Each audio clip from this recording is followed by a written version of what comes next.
Hello, church. I wanted to take just a few minutes today to address a theological matter that affects how some of us might be navigating and responding to the coronavirus pandemic. Specifically, I want to try and address the guilt that some people may be feeling when they learn that they may have exposed others or even infected others with this virus. And this issue of guilt came forward in my mind because primarily I've spent a lot of time over the past few weeks trying to avoid it, trying to avoid feeling guilty. I don't want to be responsible for transmitting the virus to someone else. Now, I certainly don't want to get it myself. I don't want my children, my family, or friends to get it, and I definitely don't want any of you to get it either, but somehow, even more than this underlying desire to avoid it altogether, is an even greater yearning to simply not be responsible for giving it to someone else. Like, if I test positive, or if something happens to me, it's not my fault. I wear masks in public. I'm vaccinated. I encourage others to do the same. I feel like I've been doing everything that I've been told to do so that me and those who come near me can be as safe as possible. So if somehow I do become infected, it will either be a matter of unfortunate circumstance, or it will be because of the actions of others. It will be because they weren't wearing a mask, or because they aren't vaccinated yet, or because they made the wrong decisions that harmed me or someone I know. And so in this scenario of potentially catching the virus, I will be held blameless, and all of the guilt, the burden, the responsibility, and the shame will be laid squarely on the shoulders of those who have fallen short. Not just on them, though, either, but on everyone like them, and all the people that I have subjectively lumped in together with them. I am the victim. They are the offender. And so any righteous anger, frustration, or wrath that they endure will be completely justified. Right?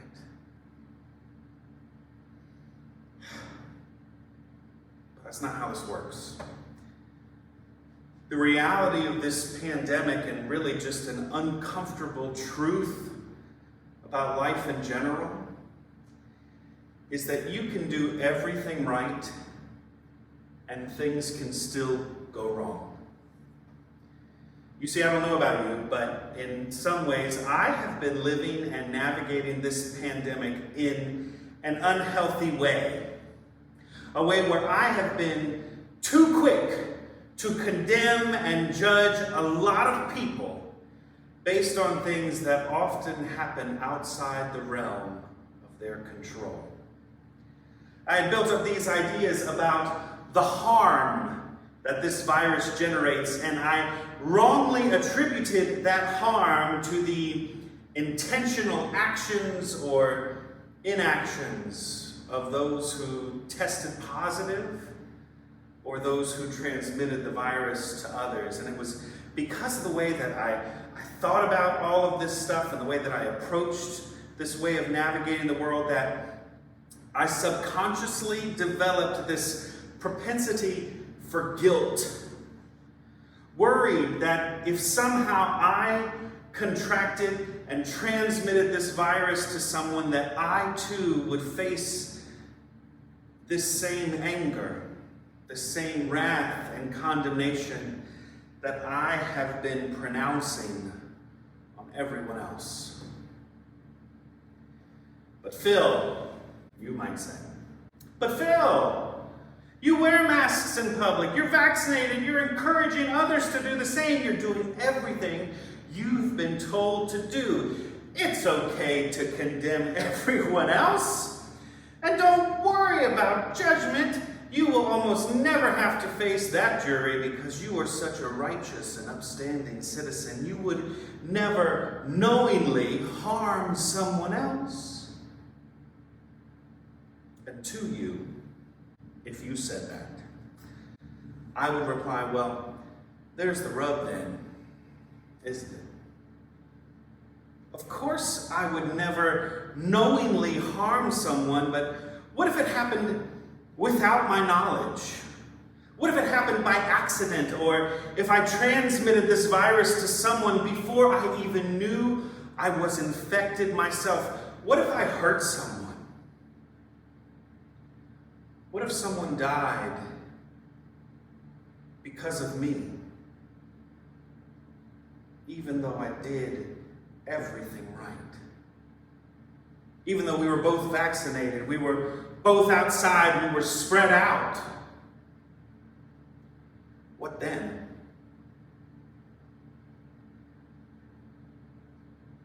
My friends, from what I understand about this virus and its variants, you can do everything right and things can still go wrong. Even from the beginning of this whole pandemic, and especially with asymptomatic carriers, there are times when you just don't know. You don't know, and there's almost no way to tell that your presence potentially poses a threat to others.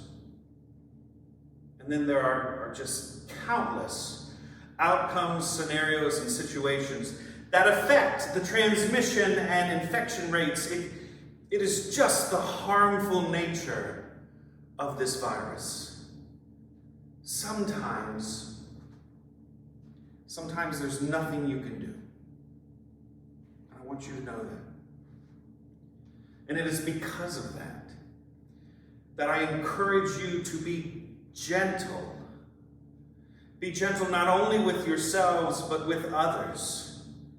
Join me in putting down the gavels of judgment so that our hands will be open to share mercy and compassion with those who need it most. Those who might be struggling with a false guilt, who are grappling with feelings of failure, negligence, or shame. Forgive yourself and forgive others, because there are uncontrollable, unforeseeable things that just happen. They happen not only to us, but around us, and they affect every aspect of our shared life together. And so when it comes to this pandemic, please hear me, church. There is no condemnation for those who do what they can to keep others safe. And so therefore, we will continue to the best of our abilities to do the good work, the necessary work, the life-saving work of wearing masks when appropriate, of getting vaccinated and encouraging others to get vaccinated as well. And should the unexpected, the unforeseeable, or the unavoidable happen, please know and believe fully that when you approach the throne of grace with boldness, you will receive mercy and find grace. It is for freedom that Christ has set us free, so let us work towards sharing that freedom with others and putting aside all sin, all shame, and all guilt.